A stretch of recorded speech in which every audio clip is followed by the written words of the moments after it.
Hello, Reddit. I never imagined I'd be here spilling my guts to strangers on the internet, but life has a way of blindsiding you when you least expect it.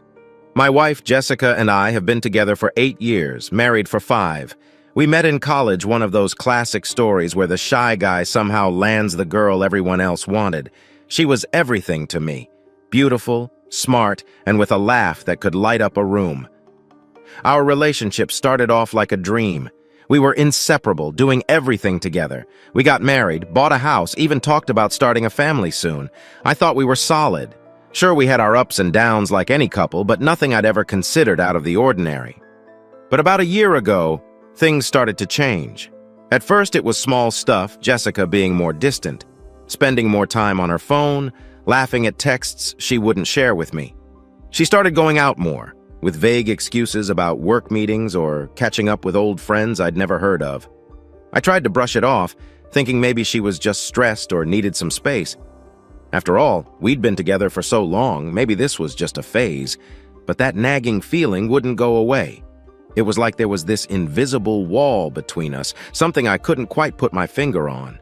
I wanted to believe it was all in my head, that I was overthinking things. But deep down, I knew something was seriously wrong. As the weeks turned into months, that uneasy feeling in my gut only got stronger. Jessica's behavior kept getting more suspicious, and I couldn't ignore it anymore. She started coming home late, claiming she had to stay at the office for work, but it felt off. The explanations were vague, and when I asked for details, she'd get defensive or change the subject. One night, she came home later than usual, smelling like a mix of expensive perfume and cologne, neither of which belonged to me. I asked her about it, trying to keep my voice steady, and she just laughed, saying her coworker had spilled some on her during a lunch meeting. She brushed it off like it was nothing, but the laugh didn't reach her eyes. It felt forced, like she was trying to convince herself as much as me. Then there was the issue with her phone. Jessica used to be pretty open about her messages, and social media nothing was off limits. But now, her phone was always with her, never left unattended. If I walked into the room while she was texting, she'd quickly turn off the screen or flip the phone over, pretending she wasn't doing anything. I tried not to jump to conclusions, but the secrecy was eating away at me. Every time I saw her smile at a message, every time she dodged a question about her day, it felt like another piece of our relationship was crumbling. I couldn't shake the feeling that I was losing her, that she was slipping away right before my eyes. Eventually, I couldn't take it anymore. I had to know if my suspicions were real or if I was just being paranoid. So I started paying closer attention, looking for any clues that might confirm my worst fears. Little did I know, I was about to uncover something that would shatter my world in ways I never imagined. One day, I couldn't ignore the gnawing feeling any longer. Jessica had left for one of her work meetings again, and I was alone in the house, pacing around like a caged animal. I decided I needed answers, no matter how ugly they might be. So I did something I never thought I'd do. I went through her phone. She had left it charging in the kitchen, something she hadn't done in months. My hands were shaking as I unlocked it, but what I found was worse than I ever could have prepared myself for. There were messages, hundreds of them, between her and some guy named Matt. At first, they were harmless enough, talking about work, joking around. But as I scrolled up, the messages became more intimate, more personal, until it was painfully clear what was going on. They talked about things they did together, places they'd gone, and there were pictures, selfies of the two of them at restaurants, in hotel rooms, even in our own house. I felt my stomach drop. Jessica had been lying to me for months, sneaking around behind my back, bringing this guy into our home, our bed. But that wasn't even the worst part. As I kept scrolling, I saw conversations about the money they were spending. Expensive dinners, weekend getaways, shopping sprees, paid for with our joint account. I couldn't believe what I was seeing. Not only was she cheating on me, but she was using my hard-earned money to fund their little affair. I felt sick, betrayed on every level. I didn't know what to do, so I just sat there staring at the screen, feeling like my entire world had just been pulled out from under me. I had suspected something was wrong, but seeing the proof in front of me, it was like a punch to the gut that I couldn't recover from. After sitting there, frozen in shock, I knew I couldn't just let this slide. I had to confront Jessica, and I had to do it right away. I couldn't wait for her to come home with more lies and excuses. My hands were still shaking, but now it was from a mix of rage and adrenaline.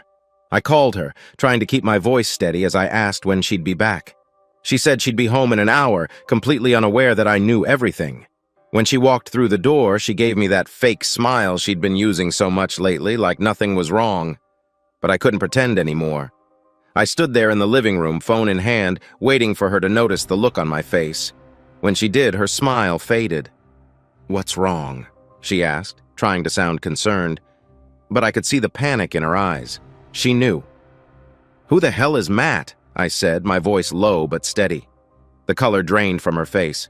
She didn't say anything at first, just stood there like a deer caught in headlights. "I don't know what you're talking about," she finally stammered, but it was too late. I held up her phone, showing her the messages. The dam broke. She started making excuses, saying it wasn't what it looked like, that they were just friends, that I was overreacting. But the evidence was right there in front of her. I pointed to the messages about the money, the trips, the gifts. "How do you explain this?" I demanded, my voice rising. That's when she switched tactics, turning from denial to anger. "You went through my phone. How could you do that? That's a complete invasion of privacy." I couldn't believe what I was hearing. She was trying to make me the bad guy, trying to twist it around like I was the one who had done something wrong. "Are you serious right now?" I yelled. "You've been cheating on me, using our money, and you're mad at me for finding out? How long has this been going on, Jessica?" Her face twisted into something ugly, like she had finally dropped the mask she'd been wearing. "What does it matter? Maybe if you weren't so boring and predictable, I wouldn't have needed to find excitement elsewhere." Her words cut deeper than anything else she could have said. It was like she was trying to hurt me as much as possible, twisting the knife she'd already lodged in my back. Any hope I had of salvaging our marriage died in that moment. There was no remorse, no apology, just pure, cold cruelty. After Jessica's vicious words, I felt like the ground had been ripped out from under me. My world had shattered, and I was left standing in the debris of a marriage I thought was real. The woman I'd loved and trusted for so long had just torn into me like I was nothing, and I couldn't wrap my head around it. I stood there stunned as she stormed off into the bedroom, slamming the door behind her. It was like all the air had been sucked out of the room. My heart was pounding, my head was spinning, and I didn't know what to do next. I felt this overwhelming mix of emotions, anger, betrayal, sadness, crashing over me like a wave, threatening to drown me. I sat down on the couch, staring at the wall, trying to make sense of everything. How could she do this to me, to us? I replayed the last year in my mind, searching for clues, for any signs that could have tipped me off sooner. But it was like looking at a different life. I felt like a fool, blindsided by the person I thought I knew better than anyone. Every memory we shared now felt tainted, like I was rewatching a movie with a twisted ending I hadn't seen coming. The late nights at work, the mysterious friend outings, the sudden distance between us, it all made sense now. She'd been lying to me, using me, and I hadn't seen it because I didn't want to. I'd convinced myself that we were just going through a rough patch, but the truth was so much worse. And then there was the anger. I was furious at her for what she'd done, but I was also angry at myself for not seeing it sooner, for letting it get this far. How could I have been so blind? I wanted to scream, to break something, but all I could do was sit there, feeling like my entire life had just gone up in flames. But under all the anger and the hurt, there was this deep, crushing sadness.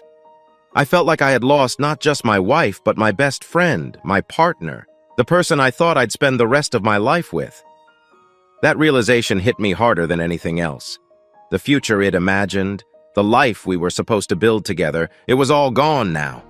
Just a cruel joke played out at my expense. I spent what felt like hours on that couch, my mind spinning in circles.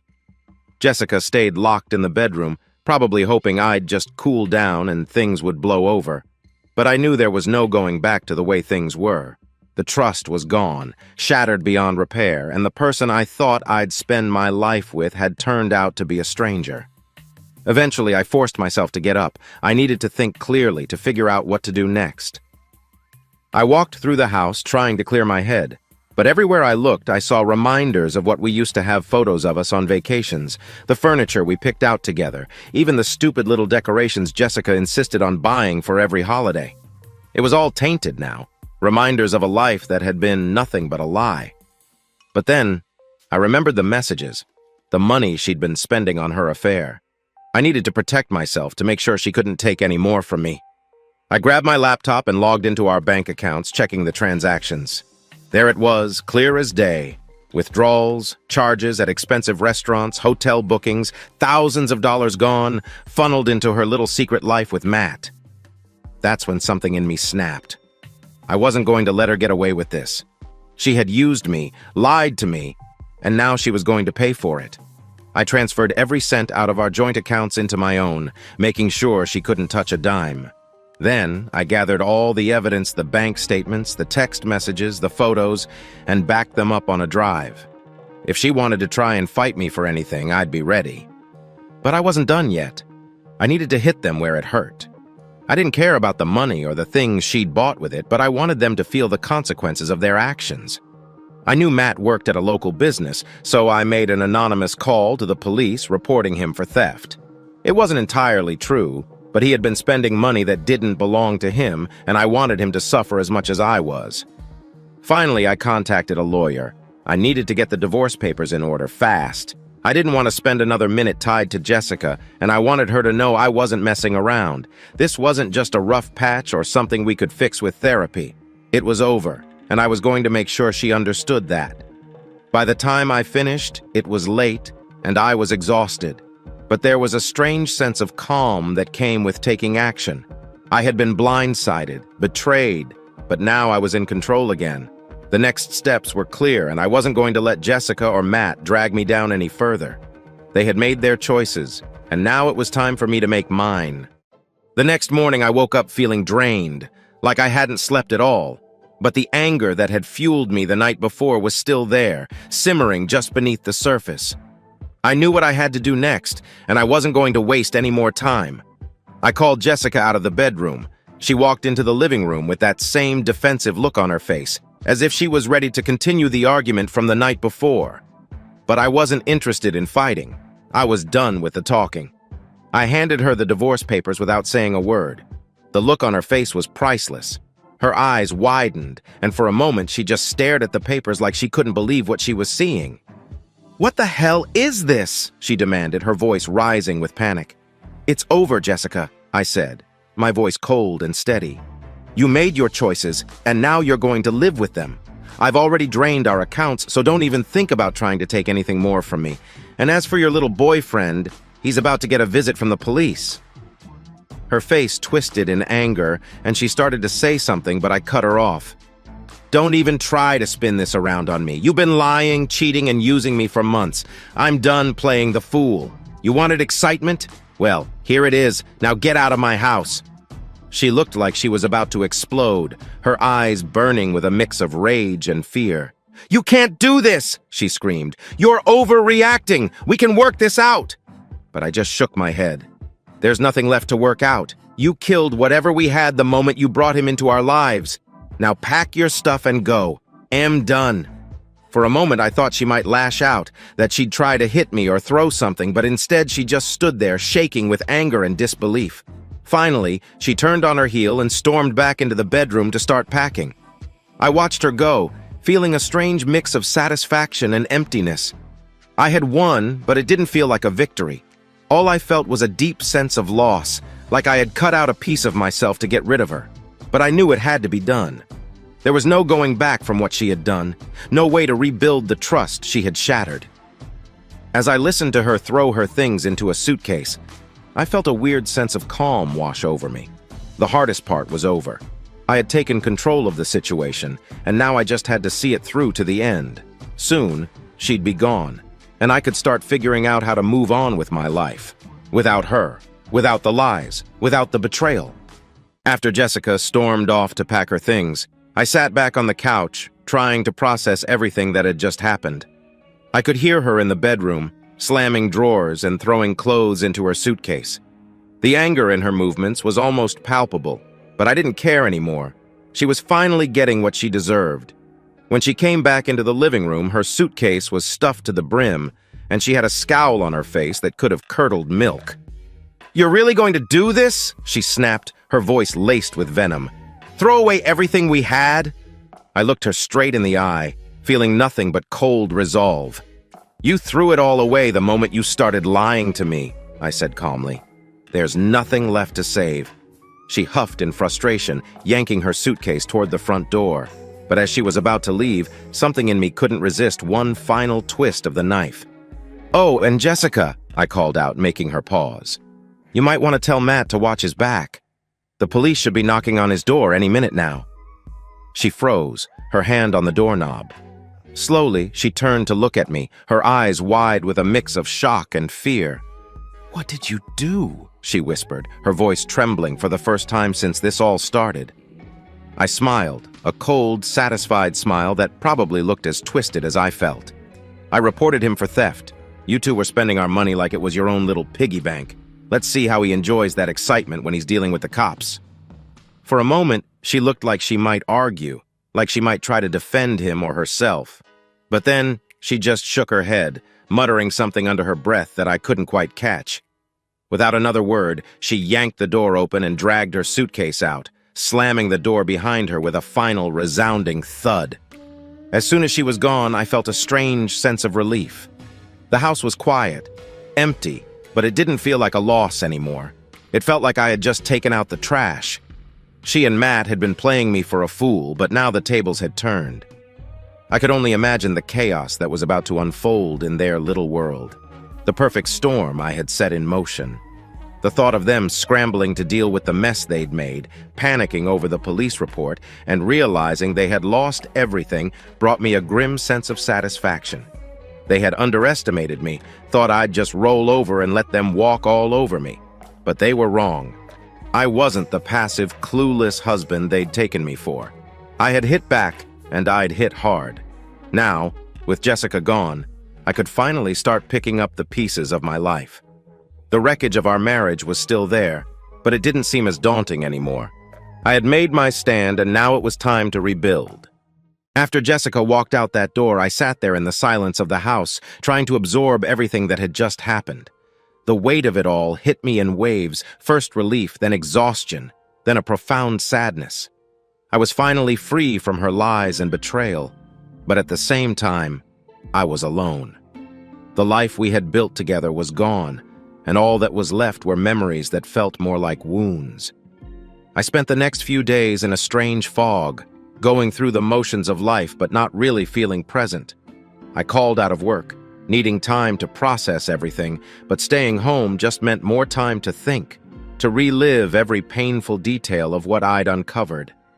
It was hard to focus on anything other than the betrayal, the anger, and the deep sense of loss that kept creeping in. But I knew I couldn't stay in that place forever. I had to move forward, to start rebuilding my life without Jessica. So I threw myself into the practicalities of the situation. I started by getting the divorce process moving, making sure all the legal aspects were covered so she couldn't try to come back and take anything more from me. I also started going through the house, getting rid of anything that reminded me of her. It was painful, but necessary. Every photo, every gift, every piece of clothing she'd left behind, I packed it all up and either threw it out or donated it. The house felt emptier without her things, but it also felt lighter, like I was slowly reclaiming my space, making it mine again. But it wasn't just about clearing out the physical reminders. I had to work on myself too. I started talking to friends and family, people I had distanced myself from over the past year while I was trying to make things work with Jessica. It was hard to admit what had happened, to tell them how blind I'd been, but their support meant more than I could have imagined. They reminded me that I wasn't alone, that I still had people who cared about me, even if Jessica didn't. I also decided to seek out therapy. I needed help sorting through the mess of emotions, the anger, the grief, the self-doubt. It wasn't easy to open up to a stranger, to lay all my pain out on the table, but I knew I needed to do it. I didn't want to carry this bitterness with me forever. I wanted to heal, to be able to trust again someday, even if that felt impossible right now. Slowly, day by day, I started to feel a little bit more like myself again. The anger didn't consume me as much. The sadness wasn't as overwhelming. I started focusing on the things I enjoyed, the hobbies I'd neglected, the friends I'd lost touch with. It wasn't a quick process, and I knew it would take time, but for the first time in a long time, I felt like I was moving in the right direction. Weeks turned into months, and slowly, the pain of everything Jessica had done began to fade. The house felt more like home again, and the emptiness that had once consumed me started to fill with new experiences, new memories, and a sense of independence I hadn't felt in years. The divorce went through without much drama. Jessica didn't try to contest anything, and Matt? Well, I heard through the grapevine that he'd had his share of trouble with the police and lost his job because of the theft report. I can't say I felt bad about it. They both got what they deserved, and I was finally able to close that chapter of my life. Therapy helped more than I expected. It wasn't just about getting over Jessica, it was about rebuilding myself, understanding why I had let things get as far as they did, and learning how to set boundaries and trust again. I won't lie and say I'm completely over it, or that the scars don't still ache from time to time, but I'm stronger now, I'm wiser, and I'm ready to move forward with my life, free from the shadows of the past. I've started going out more, reconnecting with old friends, and even making new ones. I'm not rushing into anything romantic. Trust is still a hard thing for me. But I'm open to the idea that one day, I might find someone who deserves my trust and love. For now, I'm focusing on myself, on becoming the best version of me. And that's enough. So if there's anything I've learned from this whole mess, it's this. Never ignore your gut feelings, never let someone else's behavior make you question your worth, and never be afraid to stand up for yourself no matter how painful it might be. Life has a way of throwing curveballs at you, but it's how you handle them that defines who you are. Thank you to everyone who has read this far and offered support and advice. It means more than you know. For anyone else going through something similar, just know that you're stronger than you think. It's a rough road, but you'll get through it, and on the other side, you'll find yourself again. Bye-bye.